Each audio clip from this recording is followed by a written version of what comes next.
Um, Very nice of you all to come, ladies and gentlemen. Should you not be in church, in point of fact, at this hour? I'm aware also that it's very plucky of you to come to Hay at all at a time when there are the rival attractions of a royal fiesta and a World Cup. On all three of the things I've just mentioned as possible other things you could be doing, George Orwell was very useful. He had a great contempt for the supernatural and for the superstitious and for people who overvalued it. But he had a great fondness for the English Bible, the King James Version, I mean, not the homogenized garbage now authorized to be read in churches, and for Cranmer's prayer book, a certain fondness for liturgy, in other words, and it shows in his command of our language. But you wouldn't catch him inside a church. He once pointed out that international sporting exchanges are an unfailing source of global ill will.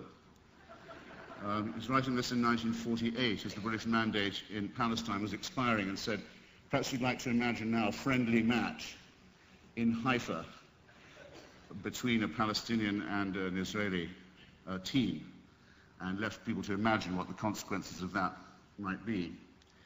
And on the monarchy, writing just towards the close of his life, he said that it had been gravely discredited by the 30s, by the collusion with fascism, and especially by the abdication, had recovered some of its standing during the Second World War, and he felt, he was writing this in 1949-1950, that what it really needed, and if it could get this it would recover, would be a really nice long reign. And only a really good long reign can possibly bring the royal family back into credit. Now, I mention these three examples simply because they form part of my case for his continuing relevance, but also for the sense that he had of the importance for someone deciding to be a self-employed writer or intellectual, of not estranging themselves too much from what we might call the common culture of the people he was writing about. His instincts for that reason were very good, and of course the long reign that some of you are conceivably celebrating began, as we're continually being reminded, just after George Orwell died in January of 1950. And that date in itself, I think, prompts us to some reflection. In other words, by dying in January 1950, Orwell barely made it into the second half of the last century. Makes him almost an antique figure in some ways. Didn't manage to attain quite the age of 47. Yet his many enemies continue to find him very directly and very distinctly relevant to the ways in which we argue today, and also to the subjects which we are doomed to debate. Now, I've just written a short book which seeks to defend Orwell against his enemies, past and present, and also against some of his admirers, and against the rather sickly tendency to overpraise him and make him into a plaster saint. And in both instances, I've sought to ask and to answer the question which I've already attempted an answer to, which is that of why his name is still so resonant. And while you ponder that, as I hope you will, I'd like to just read you a stave or two from an essay he wrote for Tribune in 1946, May 1946 actually. It's called Confessions of a Book Reviewer. It starts like this. In a cold but stuffy bed sitting room, littered with cigarette ends and half-empty cups of tea, a man in a moth-eaten dressing gown sits at a rickety table trying to find room for his typewriter among the piles of dusty papers that surround it. He cannot throw the papers away because the waste paper basket is already overflowing. And besides, somewhere among the unanswered letters and unpaid bills, it is possible that there is a cheque for 2 guineas, which he's nearly certain he forgot to pay into the bank. There are also letters with addresses which ought to be entered in his address book. He's lost his address book, and the thought of looking for it, or indeed of looking for anything, afflicts him with acute suicidal impulses. He is a man of 35 but looks 50. He is bald, has varicose veins, and wears spectacles, or would wear them if his only pair were not chronically lost. If things are normal with him, he will be suffering from malnutrition. But if he's recently had a lucky streak, he will be suffering from a hangover. At present it is 11:30 in the morning, and according to his schedule, perhaps I should say schedule, he should have started work 2 hours ago, but even if he had made any serious effort to start, he would have been frustrated. by the almost continuous ringing of the telephone bell, the yells of the baby, the rattle of an electric drill out in the street, and the heavy boots of his creditors clumping up and down the stairs. The most recent interruption was the arrival of the second post. Those are the things. Which brought him 2 circulars and an income tax demand printed in red. Needless to say, this person is a writer. He might be a poet and novelist, or a writer of film scripts or radio features, for all literary people are very much alike. But let us say he is a book reviewer. Half hidden among the pile of papers is a bulky parcel containing 5 volumes, which his editor has sent, with a note suggesting that they ought to go well together. They arrived 4 days ago, but for 48 hours the reviewer was prevented by moral paralysis from opening the parcel. Yesterday, in a resolute moment, he ripped the string off it and found the 5 volumes to be Palestine at the Crossroads, Scientific Dairy Farming, A Short History of European Democracy. This one is 680 pages and weighs 4 pounds. Tribal Customs in Portuguese East Africa, and a novel, It's Nicer Lying Down, probably included by mistake. 3 of these books deal with subjects of which he is so ignorant that he will have to read at least 50 pages if he is to avoid making some howler, which will betray him not merely to the author, who of course knows all about the habits of book reviewers, but, a telling phrase, even to the general reader. Now, just because I'm in Hay, I'll prolong, and because you seem to like it, I just have one more paragraph I thought I might give you in any case. Actually 2, short. When he finally snaps into it, as you have to do because the clock ticks on. All the stale old phrases, a book that no one should miss, something memorable on every page. Of special value are the chapters dealing with. Will jump into their places like iron filings obeying the magnet, and the review will end up at exactly the right length and with just 3 minutes to go. Meanwhile, another wad of ill-assorted, unappetizing books will have arrived by post, and so it goes on. And yet, with what high hopes this downtrodden, nerve-racked creature started his career only a few years ago. This is the Hay bit. The great majority of reviewers give an inadequate, because you never know who's listening, okay? The great majority of reviewers give an inadequate or misleading account of the book that's dealt with. Since the war, publishers have been less able than before to twist the tails of literary editors and evoke a paean of praise for every book that they produce. But on the other hand, the standard of reviewing has gone down, owing to lack of space and other inconveniences. Seeing the results, some people sometimes suggest that the solution lies in getting book reviewing out of the hands of hacks. Well, that was just a glimpse of utopia for you in case you fancied it. And I give it also as an instance of something relatively rare in the writing of George Orwell, in fact extremely rare, which is a deliberate attempt, and actually it was a successful one, to try and be funny. Upon the whole, his prose was extremely gloomy, gritty, realistic. Some people thought too much depressing. He could be funny when he needed to be. And of course the evocation that he gives us in that piece is of what we used to know as Grub Street, and the disease from which he died at the age of 47, a perfectly curable version of tuberculosis that could have been cured by drugs already available but too expensive and too rare, make us think, with their associations of consumption, of the Victorian writer, of the man coughing up blood and starving in a garret, though probably Orwell's preferred epoch was the Edwardian one of pre-1914, if it had not ended, that's to say, in a global war. As it happened, he was condemned to live in the decades of war and of slump and of ideological confrontation. And that's, of course, a part of the reason for his enduring renown. But just stay with the chain-smoking, decrepit figure in the dressing gown for a moment. One must never forget how ordinary in many ways George Orwell was. Most of his work was written against the clock by a man in ill health, very poorly remunerated at best, with no literary or journalistic success to speak of in his own lifetime. A great deal of what he wrote was no better really than very good, fairly average journalism. Though I wouldn't have described the room as littered with half-empty cups of tea, for example, if it had been me. I sometimes feel that on a very good day I could have written a piece not too much inferior to that, myself. And the great American critic Lionel Trilling made a very suggestive point, I think, when he chose precisely to stress this very modest and quotidian and everyday element in the work of George Orwell.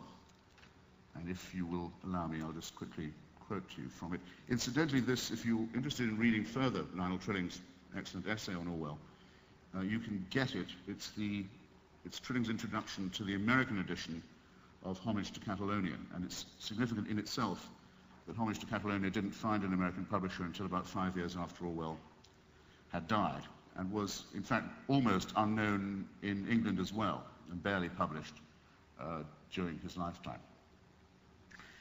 Roughly speaking, what Trilling begins by saying is this, that Orwell was a modest man because in many ways he had a lot to be modest about. If we ask what it is that he stands for, what he is the figure of, the answer is the virtue of not being a genius, of fronting the world with nothing more than one's simple, direct, undeceived intelligence, and a respect for the powers one does have, and for the work one undertakes to do. He is not a genius. What a relief. Trilling has one of his few exclamation marks here. What an encouragement, for he communicates to us the sense that what he has done, any one of us could do. I think this perception, by the way, is very important in explaining the sheer hatred of Orwell that's still to be found in some quarters. By living and writing in the way that he did, he discredited in advance, and at the time, the excuse of historical context that was made by so many people. The shady alibi that in the circumstances, say, of the menace of fascism, there was nothing else that people could have done, no other line they could have taken, no other party they could have belonged to, no other view they could have held. He destroyed that view, that excuse, that alibi in practice, and at the time with great skill. And in turn, I think, that will license Professor Trilling's subsequent point, very beautifully stated, I think, where he speculates on the nature of personal integrity. Orwell clung, writes Trilling, with a kind of wry and grim pride to the old ways of the last class that had ruled the old order. He must sometimes have wondered how it came about that he should be praising sportsmanship and gentlemanliness and dutifulness and physical courage. He seems to have thought, and very likely he was right, that they might come in handy as revolutionary virtues. I wanted to call my book, it's one of the many arguments I've lost with publishers in my time, I wanted to call the book A Power of Facing, because when Orwell, in the same year as he wrote Confessions of a Book Reviewer, was reflecting on his early youth and his decision to become a writer, he said, I knew that I had a facility with words and a power of facing unpleasant facts. You notice it's not the power to face or any other formulation. Somehow, and I think it's extraordinarily and oddly well put, a power of facing. Now, again, you might say that's a fairly ordinary virtue. And if you're a commissar in a Stalinist people's democracy and you realize that your 5-year plan isn't working out, not only isn't going to be done in 4 years, incidentally, 5 equals 2 plus 2, the claim that the Soviet Union had completed its 5-year plan in 4 years, is the origin of the idea in 1984 that 2 plus 2 make 4. Don't make 4, excuse me, can be made to make 5. Habits die hard. I digress. If you're that commissar, you realize the plan isn't going to be actually finished in 8 years and the peasants are laughing at you, you've realized you've confronted an unpleasant fact, but your reaction to it will be evasive. It will tend to be to tell the peasants to work harder and live on less. It's not quite acknowledging or accepting the unpleasant fact. If you're a priest who wakes up one morning and realizes you've been talking absolute poppycock to your congregation all this time, simply living off their fears, or perhaps their hopes, even worse, and deceiving them, and you develop doubts, it may very well be that you'll redouble your efforts and seek for more faith in order to carry on performing the same racket in the same way. In other words, your reaction to the confrontation with an unpleasant fact is not a self-critical one. It doesn't contain the power of facing. The unpleasant facts that Orwell chose to face were usually the ones that put his own position or his own preference to the test. And so I want to just sketch, and by the way, ladies and gentlemen, I'm assuming that people like yourselves come to events like this as much to talk as to listen. So I'll try and keep myself to 30, 35 minutes or so and give us time for a conversation. But I want to just sketch the other, apparently obvious, but still worth interrogating aspects of Orwell's work that may contribute to his claim to be among the imperishables.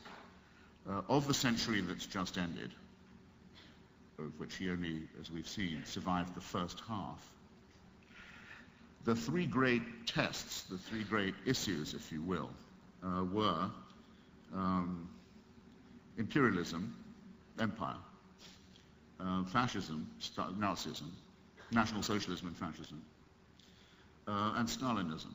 And we certainly have not reached a point where we could say that we've evolved beyond those arguments or what can be learned from them. In fact, we live really in the wreckage of those three great experiments, all three of which, incidentally, basically involve powerful people in using other human beings as objects for experimental purposes. And of these three, the first one to be confronted by Orwell directly was imperialism, was the idea that there were a few millions of people in the northern hemisphere, in Europe, who had the right to govern and make laws and borders and trading rules for the non-white, for people in Africa, the Middle East and Asia. And Orwell's early experience, because he didn't go to university, he was sent off, as many sons of not very rich middle-class families were, to be a colonial civil servant, was as an imperial policeman, a colonial policeman in Burma. We don't know exactly, because he never wrote, or at least he never published, any personal confessional about why he decided to give up that job.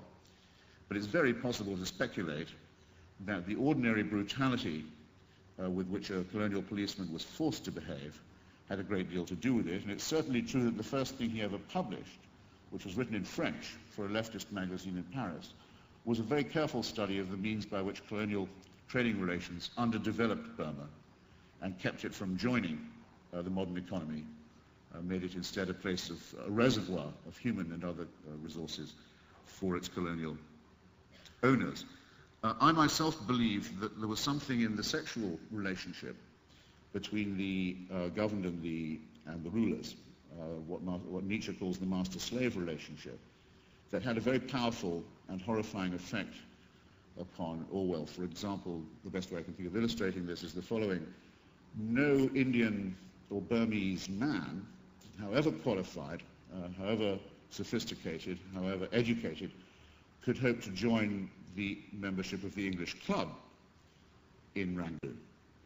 But any Burmese woman of any degree or status of any kind could certainly hope to be admitted to the Englishman's bungalow, if only by the back door and for pay.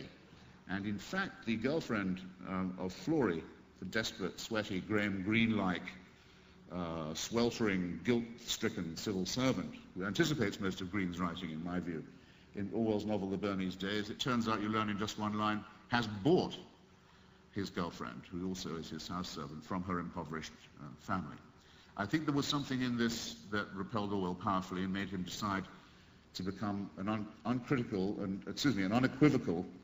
unconditional critic of imperialism for the rest of his life. But I also believe that he learned something about the cruel and sadistic underlay of all power relations from this experience, and was able later to make very profound literary use of it. At any rate, even in the middle of the Second World War, when he was broadcasting to India for the BBC, he insisted that wartime conditions not inhibit the demand for Indian independence, that in fact it made Indian independence more desirable rather than less, that the British government's view that independence couldn't be discussed while the war was going on was the reverse of the case. He defended the right of Indians even to take the Japanese side if they chose to, because it was their country and they could pick their own allies, though he counseled his Indian friends not to do this. And he also, in the course of this is a slight digression on my part, was the first person to foresee through reading the work of Mulk Anand and others, that very soon there would be a specifically Indo-Anglian, as Salman Rushdie calls it, or Anglo-Indian universe for fiction, that there would be so many speakers of English who were of Indian descent that they would constitute a separate audience and would start to produce their own fiction writers. And of course this prophecy of his has been triumphantly vindicated, as you can see by looking at the fiction shelf of any English bookstore now. So I think it can be said, as it could be said of no other English writer of the time, that he was unequivocally right, first in predicting that imperialism would not last for long, because forcible means of production are less efficient as well as less justifiable than any others, and that it was right to be on the side of those, especially in India and Burma, but he also wrote very eloquently about Africa, the Middle East, to take their side and to foresee a world of self-government. If this now seems to us to be obvious, it wasn't obvious at the time. It was an extremely difficult position to hold a great deal of the time. About fascism and National Socialism, it's quite interesting. Orwell hardly wrote anything at all. He didn't seem to think it required any special condemnation. He did immediately go off and carry a rifle and a pack, fighting against it in Spain. He was one of the first volunteers to make a physical force challenge to the spread of fascist ideas in Europe, but his writings on it are very skimpy. He appears to have taken it for granted that anybody could see that here was every kind of evil you could imagine, double distilled and, so to speak, catalyzed into one horrible form. Everything he hadn't liked about class rule and exploitation, everything he detested about racial prejudice, everything that he found revolting, both as a policeman giving it out and as a schoolboy receiving it, about cruelty and sadism, all of these things, everything that's horrible about militarism and the cult of the jackboot and the medal and the epaulette and the regiment, all of that summarized and overdone and reheated and synthesized into absolute horror in fascism. But as I say, he didn't really waste any time analyzing it, and perhaps it didn't need that much of analysis. Its horrific nature was self-evident. But it was in the course of that struggle that he became aware of the third great challenge, and the one that actually took up and wasted most of the time of writers and intellectuals in the 20s, 30s, and 40s.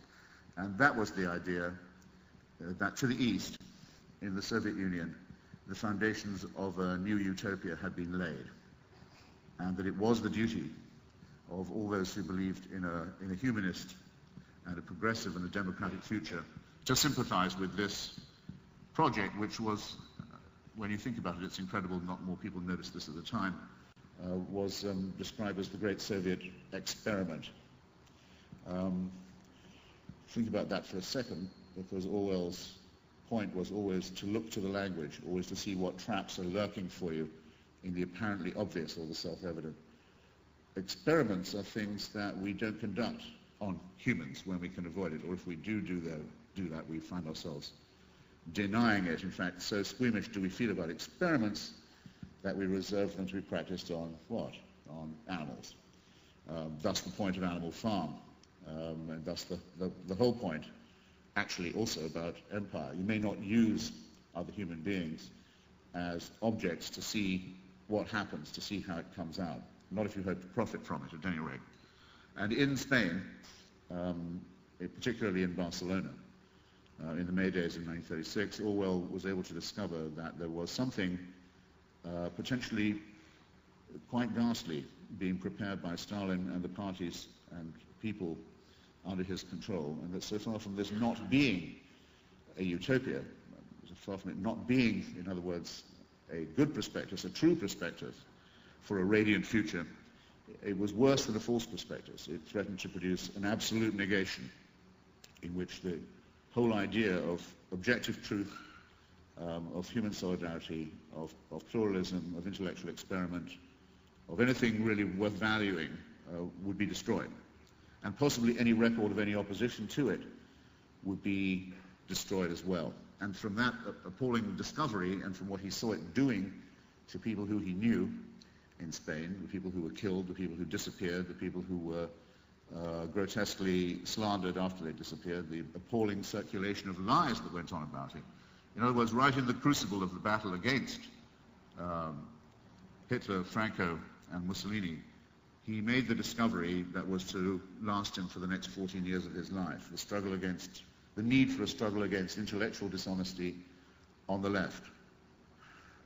And his odyssey at that point begins with the failure of the New Statesman to even consider publishing his dispatches from Spain, and it goes right through to the failure of Victor Gollancz to publish Animal Farm, the later failure of T.S. Eliot to publish Animal Farm on the grounds that the British establishment didn't want to offend Joseph Stalin at that point, and the, I think, conclusive failure from the literary point of view of the Dial Press in New York to publish Animal Farm on the grounds, as they said in their rejection letter to the author, that it was impossible to sell animal stories in the United States.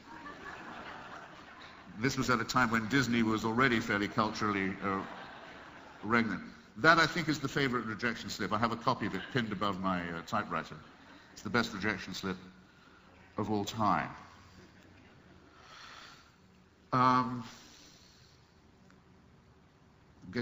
feel I'm getting near the limit of the time I allotted to myself, or at least what I'm going to do all the talking instead of some of it. The best way I can think of summarizing this is the following. Orwell died, as I've said, in January of 1950. In 1951, a very intelligent Polish diplomat and cultural attaché named Czesław Miłosz, you should say Miłosz if you're Polish, actually, Miłosz, defected from Poland and moved to Europe and wrote the first of a series of the marvelous books and poems by which he's now so celebrated. He's become certainly the national laureate of Poland in every sense, but of many others too. A book called The Captive Mind. The book was about the internal party mentality of the Stalinized states of Eastern Europe and the Baltic, of Poland, Hungary, Czechoslovakia, East Germany, and particularly important to a half Pole, half Lithuanian citizen of Vilnius like Miłosz, Latvia, Lithuania, and Estonia too.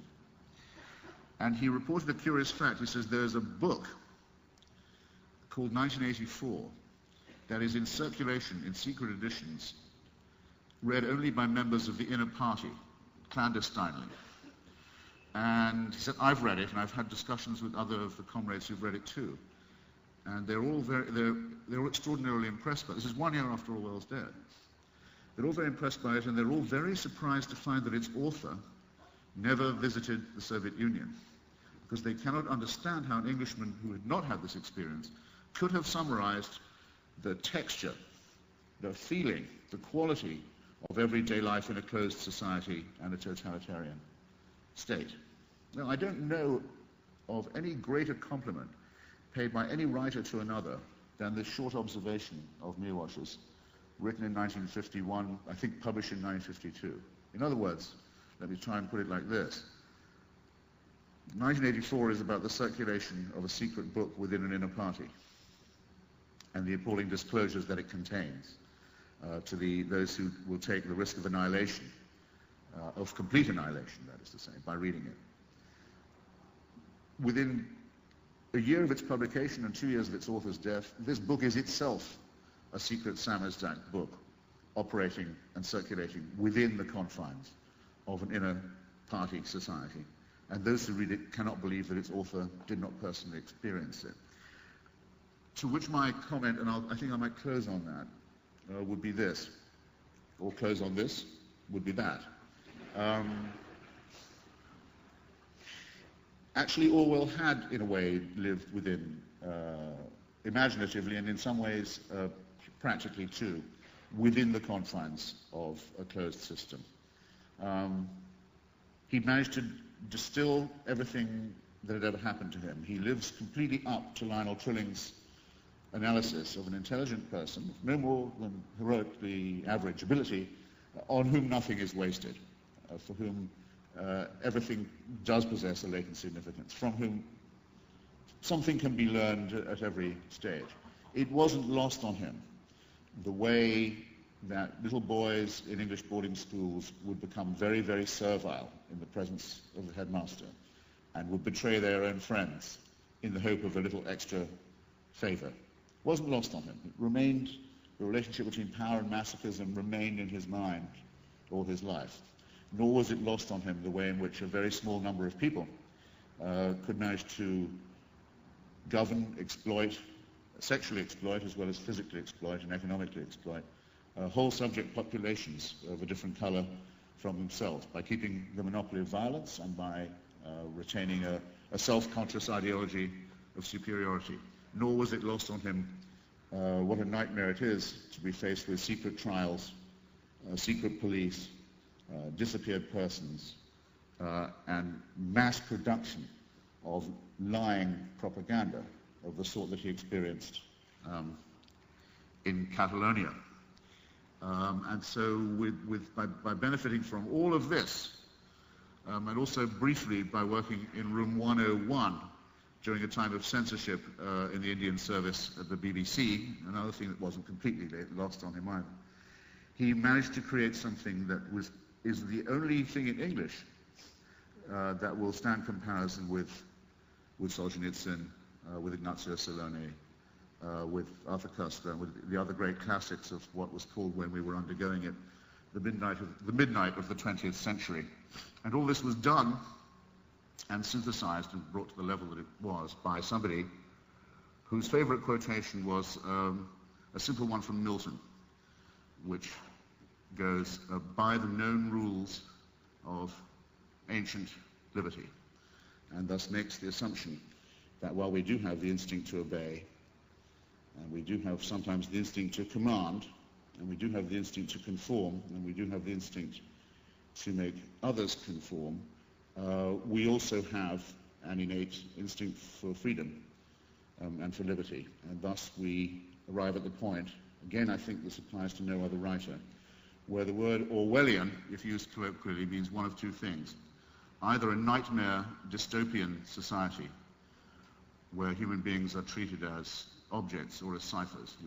If we describe a situation as Orwellian, we're describing that. If we should describe a person or a literary work as Orwellian, we are saying that there will always be people and there will always be efforts of resistance that will keep that dystopia forever at bay.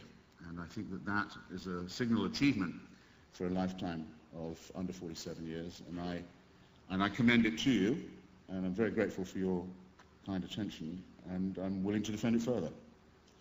All yours. Thank you.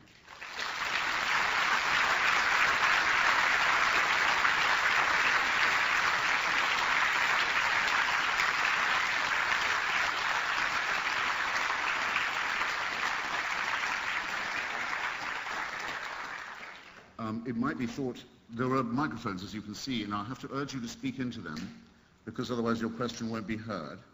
It might be nice if you said who you were. I, at any rate, would like to know. And it might be invidious if I pointed to questioners, but there seems no one else to do that. You, sir. Can you get a mic? They'll pass you one.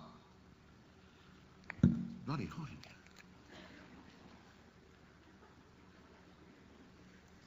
I'm Robin Soko. You noted that Orwell only made it through the first half of the 20th century. I was wondering whether, if Orwell had been alive today, which of our issues would he be writing about, and in what terms? Well, it's an excellent question, and it's much debated, and I try and argue about it in my book. Of the things that we still argue about, that he wrote about, there are some surprising examples. He was a very strong advocate of the European Union, because he believed that otherwise there would always be a problem of a bipolar world dominated by the United States and Russia. He's a very strong advocate of the European Union. He was one of the only people writing at the time who saw the potential importance of regional nationalism in Britain, especially in Scotland. He said it's a mistake to think that this won't revive, for good reasons for thinking the Scottish people don't fully accept the Union. He wrote very presciently indeed about nuclear weaponry. He thought that there were two terrible threats involved in it. This was at the time, by the way, when most of the real news about places like Hiroshima and the Manhattan experiment were classified. He said, obviously there's the possibility of universal annihilation, as it were, suicide and genocide at the same time. But he said there's an equally frightening possibility, not equally frightening, but there's another possibility, which is it hugely increases the power of the state. Because nuclearism demands a very closely held, not just scientific, but political and military elite. And so it could very well be that nuclearism will lead to states that are really impervious to the wishes of their populations.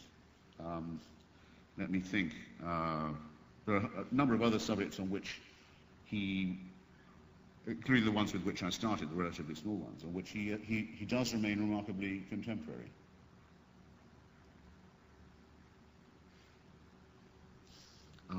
Sorry, I'm supposed to be choosing. Sir, on the aisle.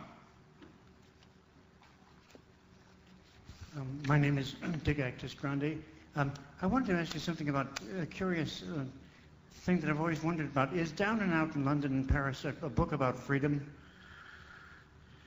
Well, yes, it is, I think. It's a book about how much dignity there is to be found in the lower depths and how people who from the outside might appear to have no life at all are in fact having quite an interesting one. And it's about surviving, which Orwell was a tremendous materialist, quite rightly. I mean, he did believe that we lived on a material substratum and that underlay everything in existence, and these things really mattered. He wouldn't have made the mistake of saying people care more about, say, a full berry than they do about liberty, which is maybe the false counterposition you had in mind when you asked me. You sometimes still hear this. People saying, well, you can't expect those who are starving to care about abstract things like political liberty. Of course, the whole lesson of history is that they do, partly because a very small difference in political liberty can make a very large difference to the amount of bread you're going to get for that empty stomach of yours. As has often been shown, there are many regimes, of course, that say, well, we'll have to treat people very harshly for a bit, but at least we'll be fulfilling their material needs. Usually these regimes turn out to produce famine and pollution and not much else. But it's funny, I still come across this argument among intellectuals, the belief that there's a certain amount of coercion will at least get the feeding job done. I think Down Out in London and Paris and his other reports from the road in England and from what condescendingly called the distressed areas in those days, the areas of slump and neglect and mass unemployment, argue for the same point, that people become then very, very preoccupied indeed with maybe spending their last couple of pennies on a worthwhile piece of reading and discussing it very earnestly with their fellows and with their families, because it's exactly that point that these arguments count. That's where the shoe pinches. So. Ivan Mulcahy. I'm struck by a passage in Saul Bellows and Mr. Sandler's Planet where a disenchanted contrarian is giving a lecture to a group of 60s radicals, and he's not gaining their support, but the remark that completely isolates them and causes them to rage is when he quotes from Orwell saying something along the lines of the freedom of the British left is in the first case dependent on the British Navy. And I was wondering if it was that sense of militarism underlying our freedoms that leads you to support American military activity against the Al-Qaeda. Well, may I thank you first for asking that question in so far, for me anyway, the most ravishingly seductive way. Well, it's no secret that Orwell was a great admirer of Kipling. And wrote extremely well about Kipling, and though he ridiculed his views about race and empire and so on, thought that he had a real pulse, and also that Kipling did have a feeling for India and for Indians, which indeed he did. And there is a line in one of Kipling's poems. It's the one that begins, when you've shouted Rule Britannia, when you've sung God Save the Queen, when you've finished killing Kruger with your mouth, will you kindly drop a shilling in my little tambourine for a gentleman in khaki ordered south? It's that one. It's about the rankers, Tommy Atkins for the Boer War. And in that poem, if I'm not wrong, is the line, making mock of uniforms that guard you while you sleep. And I think it was in writing about Kipling, I'm doing this from memory, but I think it's in writing about Kipling that Orwell said, in other words, it was Kipling who pointed out the uncomfortable truth to us that the British left was defended by the British fleet. Yeah. And that was no more than an observation that was as true of the British right or the British centre as anybody else. He wanted to point out to people that even as they were having their elevated discussions, it was all made possible, first by people down the bottom of coal mines, digging dawn till dusk, and second by an empire of coolies. And while we ignore these facts, all our discussions are in effect prettified and hypocritical. And on the whole, he tried to apply this to himself as well when he could, and tried to be consistent about it. The decision to, on my part, much simpler, to say that there's a very clear choice between the members of Al-Qaeda and their patrons in the Pakistani secret police and the Saudi royal family, and American and British civil society. I don't think these are morally equivalent, right? I'm sorry, but I don't. I know there are people who do, and I disagree with them, and I would, if challenged, say what those disagreements were. But I'm going to assume for now that people would guess what they were. Doesn't raise this question at all, in my opinion. I mean, because it isn't the imperial dimension that's being attacked by the Al-Qaeda forces. The Al-Qaeda forces are attacking Western civil society not for the things about it that make one queasy or make one critical or even hostile. I mean, and I have spent the last 2 years trying to put Henry Kissinger in jail, for example, and I could tell quite a lot of the British left things about American imperialism that they don't know that would make their hair curl if I chose to. But the attack is rather upon the spirit of scientific inquiry, the spirit of religious and cultural pluralism, the emancipation of women. So these are the virtues, by the way, rather than the vices. And so it seems to me that there isn't a lot of wiggle room, and I'm rather glad that there isn't, because I don't want to compromise with these people. So,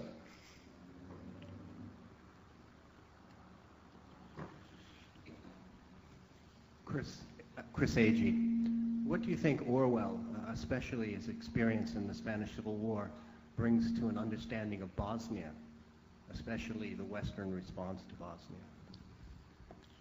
Well, there were people in Sarajevo of whom I found I wasn't the only one who found during the siege and during the battle against Serbian and Croatian irredentism that we were talking about homage to Catalonia. That, you know, in some way, not that the book had brought us there, that would be too romantic, and I think wouldn't be in the spirit of the book either. But it was a book you were forced to think about. And many, many times I found people making references to it, and finding that oddly confirming in a way, because here was not just a kind of people's republic, a town where really it was self-governing, because all authority had either collapsed or fled. People were having to govern themselves and not making idiotic discriminations between whether they were Croatian or Serbian or Jewish or Bosnian Muslim. But also that its enemies were so obviously self-defined by a horrible form of ethno-theocratic nationalism. I'm trying just not to use the word fascism too often, that's all. But I don't think it would be too much of an exaggeration to say ethno-theocratic nationalism is one of the main constituents of fascism. And that a huge number of lies were being published about the Sarajevo resistance. So those three things, yeah, one did find, making one think of Orwell. And that would have been the bones, that would have been the skeleton of the argument. And it wouldn't be the only time that I've found foreign correspondents in spots like that, reaching for or remembering that they've read Homage to Catalonia either. I omitted, I'm sorry, a step in my answer to the last questioner. I said that Orwell got the three great subjects of the century right, and I say in my book that there was one he got wrong or didn't get right. The fourth great subject of the 20th century was this, the emergence of the United States as the paradigm society. But to that he was not terribly responsive until the very end of his life, when he thought of going, was urged to go by his friends from Partisan Review, which then included Saul Bellow. He never bothered to make the trip. He wasn't very curious about America. He was slightly inclined, as middle-class people of his age were, to look with disdain on mass culture, Americanization as it was called, of the radio waves and of publishing and so forth. He took a good interest in its literature, and he was anti-American. He didn't like people who just disliked America because he thought they were snobbish or worse. But he never quite got the point of the United States. I regard his failure to write about it enough or study it enough as his greatest failing as, our 20th century guide. I should have said that too. If I don't get a ma'am, I will be accused of having had no women to talk to. So, ma'am. A retrospective question. And the New Statesman will say that I had a completely male chauvinist meeting. And also I'm dressed in red, white and blue. So you are. Mr. Hitchens, this is a retrospective question now. In 1945, I was exultant at the results of the British general election. How did George Orwell react? Oh, well, he was just as pleased as you were. He wrote a lot about it. He wrote, particularly good are his letters to Partisan Review. He wrote a London letter to Partisan Review in New York throughout the Second World War and carried it on till about 1946. And he was to the American intellectuals about what London and British society were like during that period, rather what Ed Murrow was to the mass audience, a sort of lifeline, living witness to it. And he wasn't as sure as most people were that Labour was going to win such a crushing victory. He suspected it at times, and he was surprised by how overwhelming the 1945 victory was.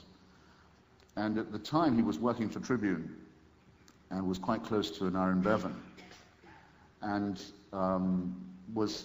he said more than once that the only temptation to power he'd ever had was wishing that he could be an Aaron Bevan's political advisor, because then he thought they really could transform the country. And I suppose if you call that power worship, it would deserve to be said that Bevan, I remember this clearly, once defined socialism as the only movement in history that wants to get power in order to give it away. That's not how everybody remembers it, and it's not what every socialist would have said, but I think Bevan meant it, and I think that's what Orwell liked about him. Now, that's the last one. I don't need any more afterwards. Can you share the microphone? Thank you. Charlotte Jones. Orwell foresaw what was happening in the Soviet Union extremely well and quite surprisingly. Did he have an inkling of what would go wrong in liberated countries in Africa, such as the Mugabe phenomenon, which has happened again and again in Africa? He wasn't at all a romantic about what might happen if imperialism collapsed or was replaced, if that's what you mean. No. He just thought it was their right to, as it were, commit their own crimes, their own blunders. Africa wasn't his field. He wrote an introduction to a wartime pamphlet by Joyce Carey called African Freedom, which urged post-war independence for Africa. But the idea that there could be just as much misgovernment under independence as under colonialism was very available to him. That's why he wrote that he... I'm just trying to remember the name of the man involved. It doesn't. Subhash Chandra Bose, a very famous, distinguished Bengali political leader who decided that it would be strategically correct for the Indians to support the Japanese empire as a means of getting rid of the British. Orwell said, well, it's your right to do that. He didn't approve of it himself. He was very shocked to find that one of the people he worked with very closely, a Muslim fellow, at the Indian BBC service, was a secret supporter of a Pakistan, of a partition. He was very, very appalled to find that he had a colleague who would be in favor of a state based on religion. And he was also very skeptical about Zionism. He thought that he could see perfectly well why Jews wanted a state of their own, but he couldn't see how they could get one, especially with Ernest Bevin as foreign minister, that would not lead to an injustice being done to the Palestinian Arabs. So he could see that the post-war, post-colonial future was not going to be a utopian one.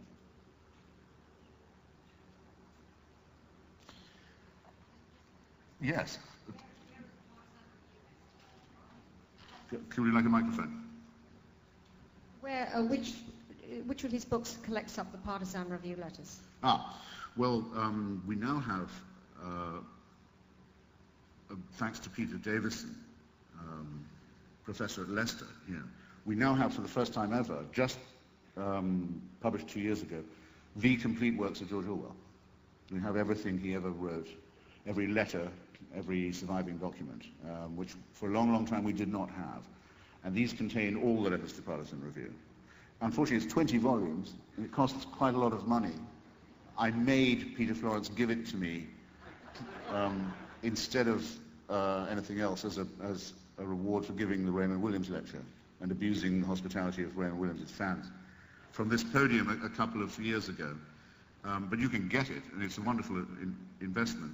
There's still extant is the fabulous, just 4-volume paperback collected Orwell, edited partly by his widow Sonia and by Ian Angus, which came out in '68.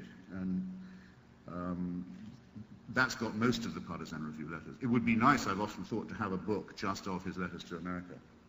And I don't know what copyright would inhibit that, but it would be great to have. So. Christopher, my name is Mike Metcalf. You said that Orwell is not perceived as a genius. I suspect this is because of the quality of his prose rather than the content of his writing. Don't you think that somebody who can see profound truths before anybody else is actually the stamp of a genius? That's all Newton did. Well, I see the force of the question, and I think it's Pasteur, since you mentioned Newton. Pasteur says that coincidence tends to occur to the prepared mind. And that's true, of course. I mean by agreeing with Trilling two things. One, when I'm reading Orwell, I never get bored with rereading him, but I don't get the sense that I do when reading, say, George Eliot, that I'm wasting my time, or Marcel Proust. It doesn't impress me in that horrifying way. And of course, that is deceptive, because he said that prose ought to be like a window pane. It ought to be translucent. And so the plainness of it is sometimes very deceptive. It obviously took a lot of work to comb out what is superfluous from it. And he had a very good Puritanism about that. But no, I agree. I think the constituent is much more in the moral element, is in deciding that, well, he was unfortunately too good an illustration of this, but life is very short. And none of it should be squandered on euphemism or on self-deception or on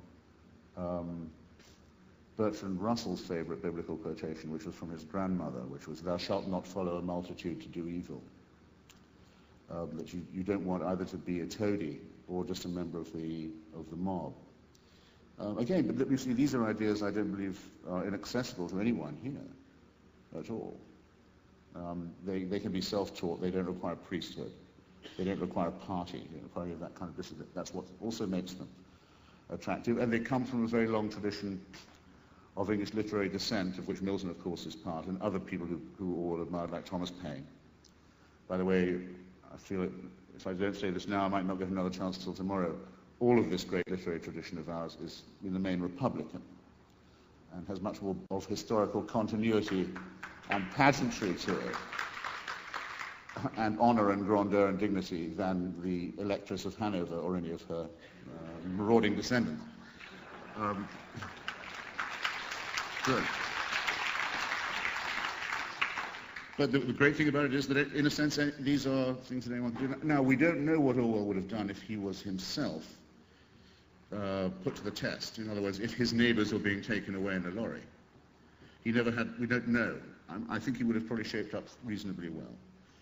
We don't know what would have happened if he was captured and managed to escape in Spain, and was, if they'd held him. We now know this because we have the Moscow documents on it. I have them in my book. We know what Stalin was going to do if he caught Orwell and his wife. They were going to have a show trial in Spain.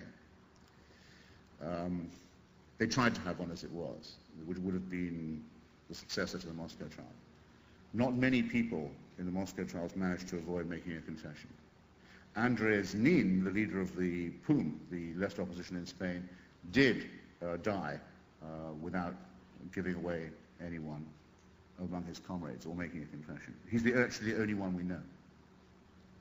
So, in a sense, we can't be certain. But those are the tests, all right. Please. There is supposed to be a light somewhere that tells me when I'm out of time, but I can't see it. It's now, is it? Well, I do have a good internal clock anyway. Yours will have to be the last question, I'm afraid. Vadim Nikitin. Today, in many ways, if you will agree, we're living in a society with distinct echoes of 1984, maybe double-think, or in Bush's case, maybe no-think. What was Orwell's critique of the deficiencies of the democratic system? Did he foresee the homogenization, if you will, of democratic politics into the kind of two-party Hobson's choice that we find in contemporary British and American politics?